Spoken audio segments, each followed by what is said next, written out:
The silence was thick, almost tangible. In the heart of the Blackwood Forest in the state of Oregon, there was a stretch from which few spoke and almost no one returned. The region was avoided by even the most experienced hunters, and the stories that circulated in local pubs and obscure internet forums spoke of an inexplicable phenomenon. Inside that patch of woods, time simply stood still. It wasn't a metaphor. Clocks froze, batteries drained in seconds, and any attempt to time the clock failed miserably. But that wasn't the worst of it. Anyone who spent too long in the forest reported the feeling of being watched. Something was there. Something was waiting. And before we continue with this intriguing story, don't forget to subscribe to the channel and leave a like. This helps us bring you more content like this. Now let's get back to the story. That's why Jake Carter, a 33-year-old documentary maker specializing in unsolved mysteries, decided to go there.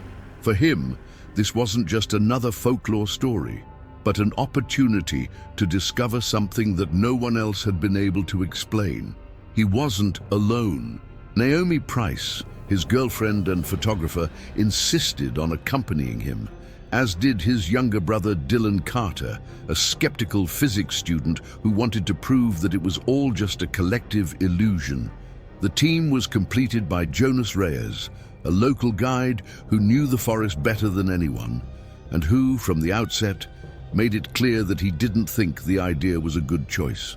"I told you, you can go as far as you want, but no one goes into the old part of the forest," warned Jonas, as he guided the truck along a dirt road surrounded by tall pine trees. "Why?" Jake asked, holding his camera tightly. Jonas looked away from the road for a second, his jaw tense. "Because whoever goes in there doesn't come back." Dylan let out a short laugh. "That's what the legends say. I bet it's just some magnetic field messing with the electronic equipment." "If that's all it was, I'd be fine," Jonas retorted, keeping his gaze fixed on the road. The group reached the edge of the trail just before nightfall. The plan was to set up camp at the entrance to the forest and enter the unknown area the next morning. The night was quiet, but one thing bothered Jake. The sounds of the forest seemed normal, too normal. No crickets, no rustling of leaves in the wind, no distant howls, just absolute silence.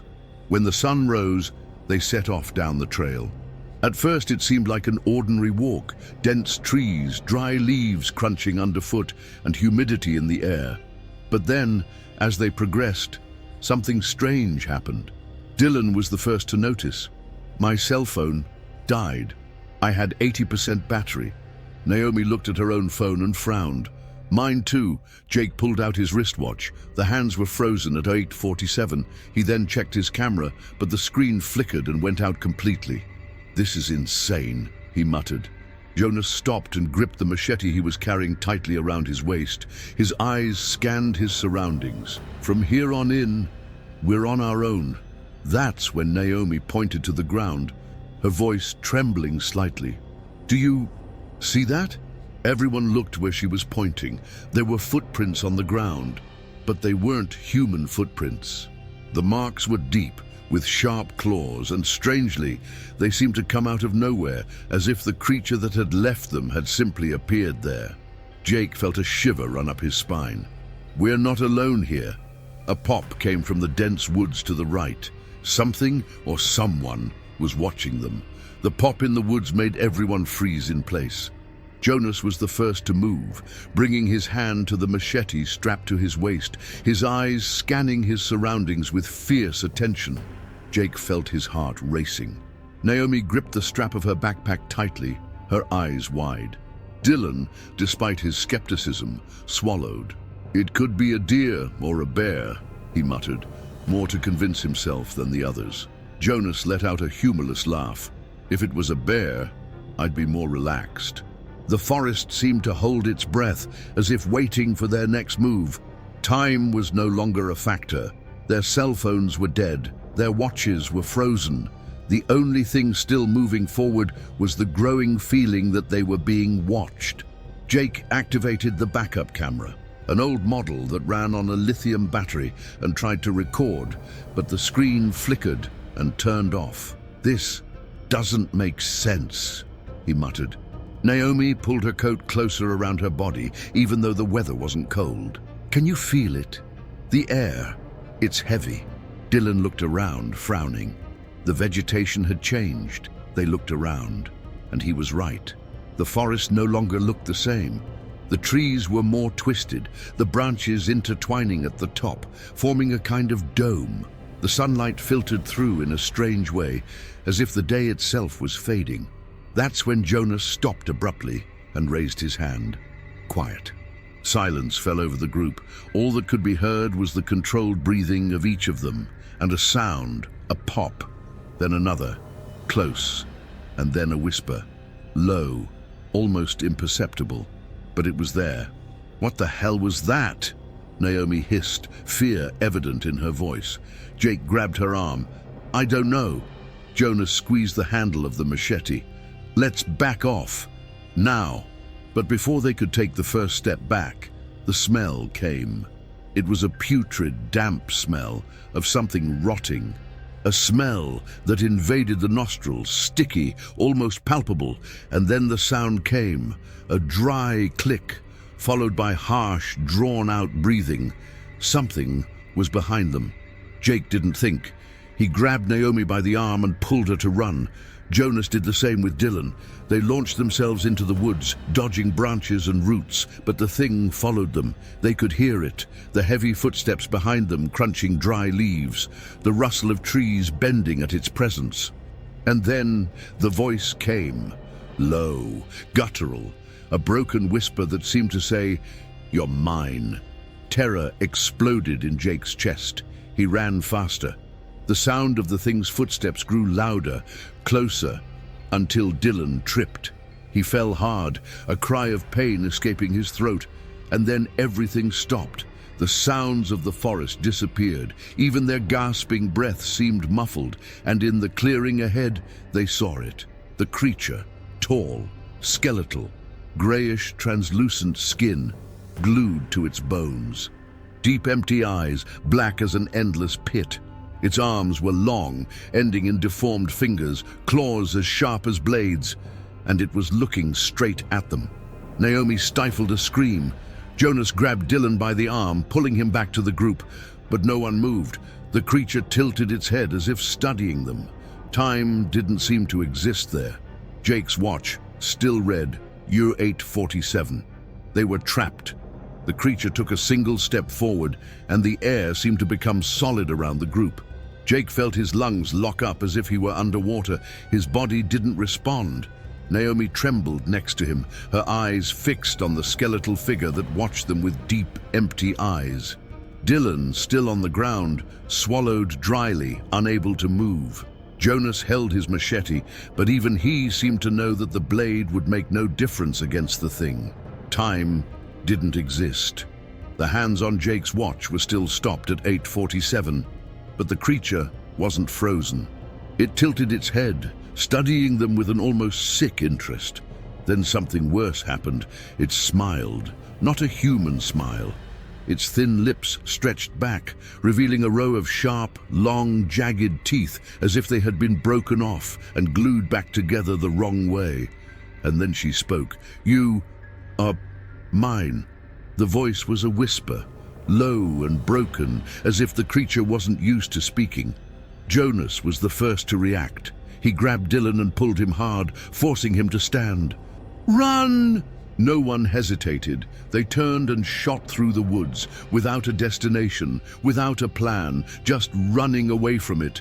The sound of their footsteps was deafening. The cold air burned their lungs. But they didn't stop. Only the forest was changing around them. The trees were no longer where they should have been. The trail they had followed had disappeared. The shadows between the trunks became denser, as if the forest was closing in around them, and the creature was not far away. Jake didn't dare look back, but he heard it, the heavy footsteps, the labored breathing, and the voice whispering next to his ear. "Stay with me. Stay with me. Time doesn't exist here." A shiver ran down his spine, and he ran even faster. It was Naomi who shouted first. "The tent!" Jake looked ahead and saw it. The camp, the tents, Jonas's truck, they were back where they started. But that was impossible. They had run straight, without turning, without changing direction. And yet they were in the same place. Dylan fell to his knees in despair. This doesn't make sense. Jonas was pale. This isn't a normal forest. We're walking in circles. And then the worst happened. The creature stepped out of the shadows. It was there, less than 10 meters from them, standing between the trees. But something was wrong. Its movements were slowed down. It was as if it was trapped in the very temporal vacuum of the forest. Her steps were slow, as if an invisible force was holding her back. Jake realized it at that moment. The creature was trapped there just as much as they were. The problem was that it was used to it. They weren't. The thing's deformed smile widened. Time doesn't move on here, but the hunger never stops. Panic gripped everyone. Naomi grabbed Jake's arm. We have to get out of here. But how? The camp was there, not the way out of the forest. And then Jake had an idea.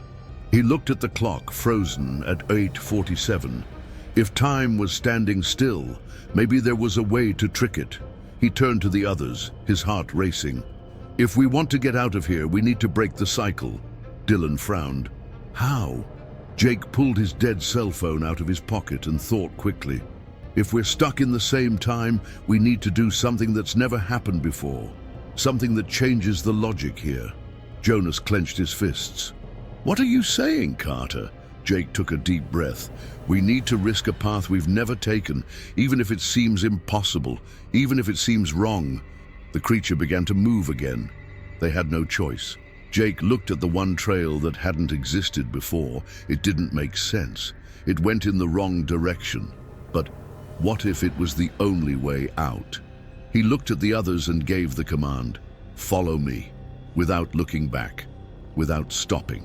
And then they ran. The four of them ran without hesitation, entering the trail that hadn't existed before. The trees around them seemed distorted, as if they were moving slightly, their shapes too elongated to be natural. The air was thick, charged with something wrong. But no one stopped. The creature didn't follow them immediately. Jake sensed it. It was as if, for a moment, it was hesitating. Perhaps because it knew what that trail really was. Or maybe it was because it had never seen anyone try to get out that way. But then the roar came, a deep, primal sound, something that made every cell in their bodies scream, "Run faster!" Naomi held Jake's hand, her body shaking with sheer terror. Dylan gasped, trying to keep up. Jonas followed close behind, his machete now useless against them. With every step, the world around them seemed to bend. The forest changed. The trees seemed to twist, their trunks forming grotesque, almost human silhouettes. The shadows moved, stretched, whispered, and then the ground disappeared. Naomi screamed. Jake felt his foot step into the void, and in a second of pure panic he realized that they were falling, but they didn't. The expected impact never came. Instead, they were on their feet again, in the same place. Dylan gasped, looking around. What the fuck was that? Jonas ran a hand over his sweaty face. This isn't real. It can't be real. But Jake realized something. They were on the same trail, but it wasn't the same time. The clock frozen at 8:47 now read 8:46. They had gone back in time. Naomi noticed first. Look over there. They turned to where she was pointing, and they saw themselves. Further ahead at the start of the trail were the four of them. Their own bodies standing still, frightened, staring at the creature. They were seeing themselves a few minutes in the past. Jake's brain refused to process it. How was it possible? The creature was still there in the clearing, with its back to them. It was still hunting their other selves. Dylan stepped back, his mind on the verge of collapse. This can't be happening. Jake took a firm hold of his arm. Pay attention. This means that the trail is a breaking point. If we go back a minute, we could break out of the cycle. Jonas looked around, his breathing heavy. So how do we really get out? Jake squeezed his eyes shut, trying to think. Everything there was a paradox, a continuous cycle with no logical way out. But then, the answer came in the most frightening way possible. The creature stopped hunting their previous version, and it slowly turned around. It looked directly at them and smiled. She knew they were there. It had always known. And then she spoke again. "You can't leave. It's not your time." Jake understood everything at that moment. They were never the first victims. The creature existed because people had been trapped in that cycle before, and each new victim just fed the loop, becoming part of it. They were being swallowed up by time. Naomi held Jake's arm tightly. "If we stay here, we'll never get out." He looked around frantically, and then he saw what he needed to see. Further ahead, there was a point in the forest where the shadows didn't move, a point where everything seemed fixed, solid, real. Jake knew it instinctively. "There!" He grabbed Naomi by the hand and shot off. Jonas and Dylan followed. The creature screamed. It was a guttural sound, an impossible echo, as if 100 voices were mixed together. The ground shook, the air burned, but they went on, and then they crossed. Absolute silence. Time went back. The clocks moved. The sun shone in a real, natural way. They were back on the trail, and the forest behind them was no longer the same. The creature wasn't there. Jonas fell to his knees, trembling. Naomi was sobbing softly. Dylan looked around, trying to figure out if they had really escaped. Jake, still panting, looked at his watch. 08:48. Time was ticking again. But then, one last thing happened. A whisper came from the middle of the forest, faint, almost imperceptible. "You made it." But others didn't. Jake felt a deep chill. There were more people trapped in there, and maybe they would never get out. The silence was almost deafening. No sound of birds, no rustling of leaves in the wind, just the panting of the group and the crushing reality that they had got out. But not everyone was as lucky. Jake looked back at the Blackwood Forest. The trail they were on looked real, but beyond it, the dense vegetation looked wrong, like a distorted painting, a piece of the world that didn't belong at that time. "You made it." But others didn't. The whisper still echoed in his mind. Dylan knelt on the floor, his hands shaking. That was real. Jonas looked lost, the machete dangling loosely from his hand. Naomi wiped her face with the sleeve of her jacket, trying to hold back the tears. Jake checked his watch one more time. 08:48. He wanted to make sure that the clock was still ticking. "We did it," Naomi murmured, almost in disbelief, but Jonas didn't seem so convinced. He stood up slowly, still staring at the forest. "If we managed to get out, then what the hell happened to the others?" Jake felt a shiver run down his spine. It wasn't just a rhetorical question. He knew the creature hadn't lied. Others had gone in there before them. Others were trapped in the loop. And now, they were still in there. The thought was interrupted by Dylan, who stood up abruptly, as if awakening from a trance. "No, we can't leave it like this." Jake frowned. "What are you talking about?" Dylan turned to them, his gaze feverish. "If there are other people trapped inside, we have to help." Jonas let out a nervous laugh, running his hand over his sweaty face. "Are you crazy? We almost died. Do you think I'm going to go in there again? And we're just going to pretend we don't know?" Dylan retorted, exasperated. "There are people living there, people trapped in an endless cycle. You've seen us in the past. That means—" He stopped talking, his breathing quickening, his face lost color. "My God," he whispered. Naomi touched his arm. "What's wrong?" Dylan swallowed. What if we're still inside?" Silence fell over the group like a blow. "What?" Jake muttered. Dylan ran a hand through his hair, his mind boiling. What if this moment, this conversation has happened before? What if we just think it's out? Naomi took a step back. No, that can't happen. "And how do you know?" Dylan interrupted her. "We thought we were running forward, but we ended up going back. Time is an illusion in there. How can we be sure that we really got out?" Terror spread through the group again. Jonas clenched his fists. "You know what? Enough of this shit. I'm leaving." He turned and started walking towards the truck. But then he stopped. He stood still. And very slowly he looked back at them. "Do you see that?" Jake approached hesitantly. "Seeing what?" Jonas pointed to the clock on the dashboard of the truck. The group drew closer, and then Jake felt his blood run cold. The digital clock on the truck read 08:47, the same time it had been frozen before. Naomi put her hand to her mouth. "No, it can't be." Dylan staggered back. "We didn't leave." It was then that they realized something even worse. In the back of the truck, there was someone sitting down. There was no one there when they left, nobody but them. But now, through the fogged glass, the silhouette of a man was motionless. Jonas took a step back. Who the hell is that? Jake didn't want to know. He didn't want to see. But the man looked straight at him. It was a pale face, deep-set eyes, a wrong smile. And then he whispered something that Jake couldn't hear. Naomi grabbed his arm. "We need to get out of here." But get out where? The forest was still there. The creature was still there. And time. Time was still standing still. A chill ran up Jake's spine like an electric shock. He was paralyzed, his gaze locked on the figure inside the truck. The man in the back seat didn't blink. He didn't move. He just smiled in the wrong, unnatural way, as if he knew something they didn't. Naomi tugged hard on Jake's arm. "We need to get out of here, now!"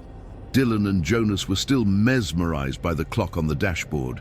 08:47, the same time that had kept them trapped in the forest. But Jake noticed something worse. The man in the back seat began to move, but not in a normal way. His body seemed to slide as if he were being pulled by an invisible force. His eyes sank into the shadows. His skin seemed to stretch like rubber. And then he whispered again, low, slowly. "You never left." Naomi screamed. Jake grabbed her arm and stepped back. Dylan stumbled backwards. Jonas cursed and pulled the machete from his waist, but his hand was shaking so badly that he could barely hold it. "This isn't happening. This isn't happening," he repeated like a desperate mantra. But it was. The man in the car wasn't human. And then he dissolved. His body sank into the shadows of the back seat, his skin withering, sinking as if it were being absorbed by the car itself. His eyes, his teeth, his flesh, everything was swallowed up by the dark until there was nothing left. Naomi was panting, in total panic. "What's happening?" Dylan ran his hands over his face, his body trembling. "Time. It hasn't moved on yet." Jake looked at his wristwatch, 08:48, the same time as when they thought they'd escaped. A cycle. They were still trapped. Jonas angrily kicked the truck's tire. "All this shit. It's not possible. How did we get out of this?" Jake closed his eyes, trying to think. They had run. They had crossed the wrong trail. They had heard the creature say that others were still there. And then the answer came. "We didn't leave, because someone has to stay." Naomi turned to him, startled. "What do you mean?" Jake took a deep breath, his hands shaking. "The cycle only works because there's always someone trapped inside it. Time doesn't exist there, but it needs something to keep it going." Dylan's eyes widened. "We are that something." Jonas clenched his fists. "Are you saying that if we really want to get out, someone has to stay behind?" Silence fell over them. The truth was unbearable, but Jake knew it was the only answer. The creature wasn't hunting them at random. It needed something to keep the cycle going, and if it wasn't them, it would be someone else. Naomi shook her head, tears flowing. "It can't be like this. It can't." But then a voice came from the forest. "I'll stay." Everyone turned at once. There, at the edge of the forest shadows, a man stepped out of the dark. He was thin, with disheveled hair, skin too pale to be healthy. His clothes were dirty, tattered, but his face was familiar. Jake felt his heart stop for a second. Jonas murmured, his voice trembling, "My God, it's Mark." Naomi frowned. Who? Jonas swallowed, unable to believe his eyes. Mark Reyes, my brother. The silence was overwhelming. Jonas never said he had a brother. He never mentioned anything about it. But now, there in front of them, was a man who seemed to have been forgotten by time. And then it all made sense. Mark entered the forest years ago. He was one of the victims, a piece of the cycle. But now he had a choice. He took a step forward and looked at Jonas with watery eyes. You left, but I never made it. Now I can set you free. Jonas tried to move, tried to say something, but Mark just smiled. And then the forest pulled him back. His body was absorbed by the shadows, as if swallowed up by the reality of the forest itself. The air became heavy, the weather shuddered, and then the truck's clock advanced to 08:49. Naomi choked with shock. Jake felt his heart race. Dylan fell to his knees. Jonas shouted, "Mark, no!" But his brother was no longer there. He had chosen to stay, and then, as if nothing had happened, the sound of the birds returned. The wind blew gently through the trees. The sun seemed to shine brighter, and time moved on. The forest let them go. Jonas fell to his knees, his body trembling. Jake looked at his watch again. The hand was moving. Dylan was breathing hard. Naomi was crying softly. They had left, but Mark would never get out, and maybe someone else would one day. The silence inside the truck was overwhelming. Jake drove along the dirt road that led away from the Blackwood Forest, but his mind was still stuck inside. The radio hummed softly, picking up only static. Naomi was curled up in the passenger seat, her eyes fixed on the landscape passing by the window. Dylan was in the back seat, his head resting against the glass, saying nothing. And then there was Jonas. He kept staring into the void. His eyes were red, but no tears were falling. His body was rigid, as if he was trying to absorb what had happened. Nobody talked about Mark, because talking meant accepting that he had really been there, accepting that he had stayed behind so that they could leave. The nearest town was almost an hour away, but Jake drove slowly, as if trying to postpone the inevitable. The dirt road finally gave way to asphalt, and soon the signs indicated that they were approaching Millwood, a small rural town where they planned to stay before heading into the forest. They arrived at the hotel, but no one wanted to sleep. Naomi took a long bath and sat on the bed saying nothing. Dylan lay down, but his eyes remained open in the dark. Jonas took a bottle of whiskey from his backpack and drank it alone, sitting on the balcony. Jake locked himself in the bathroom and stared at his reflection for minutes that seemed like hours. "We left, right?" he whispered to himself. And then he picked up his watch and looked at it. The hands were still moving. Time was still flowing. 8:49, 8:50, 8:51. He took a deep breath. Yes, they'd left. But the question that really haunted him was another. Was Mark really there? Or had the forest just used this illusion to convince them to leave? And worse than that, if Mark stayed, does that mean that someone will find him one day? Jake closed his eyes and tried to push these thoughts away. But then something happened. The radio in the room, which no one had turned on, activated itself. The hiss filled the room. And then, for a second, a low whisper came through the static. "Time isn't over." Jake felt his body freeze. Naomi and Dylan heard it too. Jonas didn't react. He just closed his eyes, clutching the whiskey bottle tightly. No one turned off the radio. No one dared to move. Because deep down, everyone knew the truth. They left. But the forest never let them go completely. Jake stood up slowly and walked over to the radio. The hiss still filled the room, but the whisper didn't return. He stood there, waiting, but nothing happened. Still, he felt it. Something was wrong. He turned off the radio with trembling hands and went back to bed. But sleep never came. With every blink, he saw flashes of the forest. The creature's distorted smile. Mark's empty stare before he disappeared.